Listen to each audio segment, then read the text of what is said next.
Hello साथियों, नमस्कार। Welcome to planet 4। दोस्तों, एक तरफ पाकिस्तान मिसाइल परीक्षण और युद्ध अभ्यास कर रहा है, दुनिया को दिखाने की कोशिश कर रहा है कि वो तैयार है, लेकिन हकीकत इससे ठीक उलट है। संयुक्त राष्ट्र और अमेरिका से मदद की भीख मांग रहा है। पाकिस्तान को पूरा डर है कि इस बार भारत पीओके पर कब्जा कर सकता है। इसी डर के चलते मदरसे बंद हो गए हैं, अजान बंद करवाई जा रही है और राशन जमा किया जा रहा है। वहीं दूसरी तरफ भारत अब रुकने के मूड में नहीं है। भारत ने रातों रात पाकिस्तान के खिलाफ 3 जबरदस्त स्ट्राइक कर दी हैं, जिनसे पाकिस्तान की सेना में अफरा तफरी मच गई है। और अब खबर यह भी है कि पाकिस्तान का एक बड़ा सिपाही भारत के कब्जे में आ चुका है। भारत पाकिस्तान के बीच तनाव की आग में एक और चिंगारी पड़ गई है। जम्मू कश्मीर के पहलगाम में हुए आतंकी हमले के बाद उपजे गुस्से और सुरक्षा सतर्कता के बीच अब राजस्थान की सीमा से एक पाकिस्तानी रेंजर को बीएसएफ ने हिरासत में ले लिया है।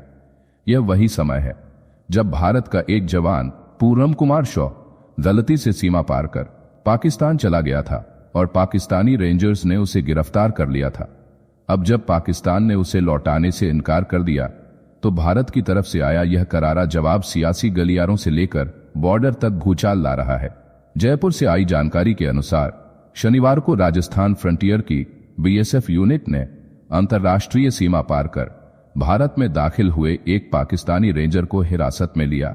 सूत्रों के अनुसार बीएसएफ ने पूछताछ शुरू कर दी है, लेकिन अभी यह स्पष्ट नहीं हुआ है कि पाकिस्तानी रेंजर भारतीय सीमा में कैसे पहुंचा। यह घटना पहलगाम हमले के महज 2 हफ्ते बाद घटी है, जिसमें 26 लोगों की जान चली गई थी और ज्यादातर लोग पर्यटक थे। पाकिस्तान की कैद में अब तक बीएसएफ का जवान पूर्णम कुमार शॉ है। वह 22 अप्रैल को पंजाब की फिरोजपुर सीमा से गलती से पाक सीमा में प्रवेश कर गया था। वह किसान गार्ड यूनिट का हिस्सा था और सीमावर्ती किसानों की सुरक्षा के लिए तैनात था। गर्मी और थकान से राहत के लिए वह पास के एक पेड़ के नीचे आराम करने चला गया और अनजाने में सीमा लांघ गया। इसके तुरंत बाद पाकिस्तानी रेंजर्स ने उसे हिरासत में ले लिया। भारत की तरफ से कई फ्लैग मीटिंग्स हो चुकी हैं। बीएसएफ ने सख्त विरोध दर्ज कराया है। सेक्टर कमांडर को विरोध पत्र दिया गया है, लेकिन पाकिस्तान की ओर से कोई भी प्रतिक्रिया नहीं आई है। न तो उन्होंने कोई विरोध पत्र भेजा है और न ही पूनम की रिहाई को लेकर किसी प्रकार की सूचना दी है। पाकिस्तानी सोशल मीडिया हैंडल्स पर जवान पूनम कुमार की तस्वीरें सामने आई हैं, जिसमें उसकी आंखों पर पट्टी बंधी हुई है और वह एक गाड़ी पर बैठा हुआ है। उसके पास राइफल, मैगजीन, बेल्ट और अन्य सामग्री दिखाई गई है। इन तस्वीरों के जरिए पाकिस्तान ने मनोवैज्ञानिक दबाव बनाने की कोशिश की है। जवान की गर्भवती पत्नी और बेटा पंजाब पहुंचे और बीएसएफ अधिकारियों से मिले। अधिकारियों ने उन्हें आश्वस्त किया कि जवान की वापसी के प्रयास लगातार जारी हैं। हमले के बाद भारत ने पाकिस्तान पर अब तक की सबसे बड़ी आर्थिक और रणनीतिक कार्रवाई कर दी है। 3 जबरदस्त स्ट्राइक्स के तहत भारत ने पाकिस्तान से आने वाले हर प्रकार के आयात पर रोक लगा दी है, चाहे वह प्रत्यक्ष हो या किसी तीसरे देश के रास्ते से आए। अब पाकिस्तान का कोई भी सामान भारत में दाखिल नहीं हो सकेगा। इतना ही नहीं, भारत ने पाकिस्तान से आने वाले डाक और पार्सल सेवा को भी तत्काल प्रभाव से बंद कर दिया है। इससे दोनों देशों के बीच लोगों के संपर्क का एक महत्वपूर्ण माध्यम भी ठप हो गया है।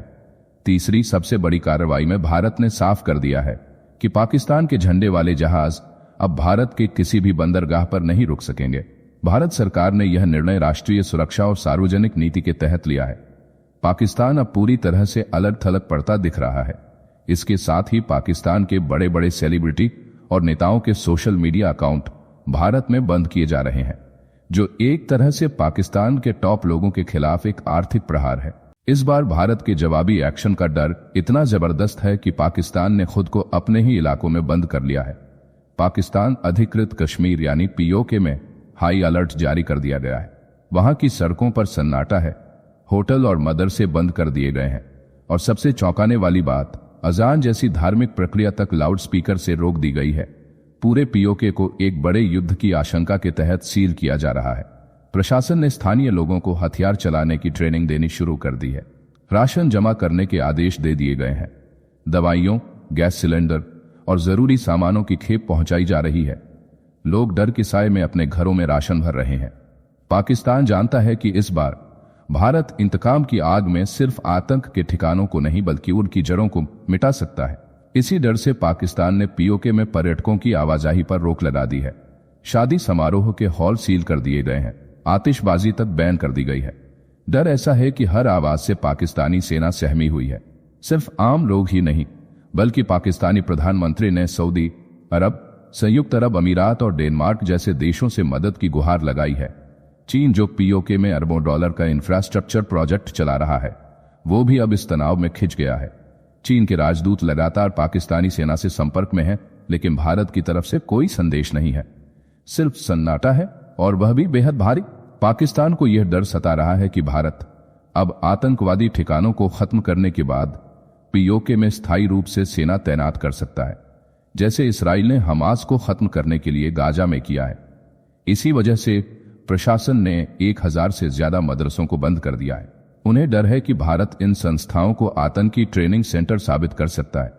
यह वो डर है जो अब पाकिस्तान की रीढ़ में उतर चुका है। पहलगाम में हुए हमले को पीओके में ट्रेंड हुए आतंकियों ने अंजाम दिया था, और इस बार भारत की रणनीति सीधी है, आतंक के अड्डों पर सीधा वार, और बार बार नहीं, एक ही बार में परमानेंट इलाज। यही वजह है कि पाकिस्तान की मीडिया भी अब इसे हिंदुस्तान का सबसे बड़ा इंतकाम कह रही है। अब ऐसा लग रहा है जैसे पीओके की जमीन पर तिरंगे की दस्तक सुनाई दे रही है। पाकिस्तान के कब्जे वाला कश्मीर, जिस पर दशकों से झूठा झंडा लहरा रहा था, अब भारत की ताकत के सामने झुकता दिख रहा है। पाकिस्तान डर से संसद का विशेष सत्र बुला रहा है, पर सत्र में सिर्फ चीखें हैं और समाधान नहीं। भारत अब चुप है, लेकिन उसकी चुप्पी में गरज है, उसकी खामोशी में एक तूफान है, और इस तूफान की आहट से पीओके में खौफ पसरा है। अजान बंद है, होटल बंद है, स्कूल बंद है, हर गली में डर का पहरा है। जाने से पहले वीडियो को लाइक करके चैनल को सब्सक्राइब कर लें।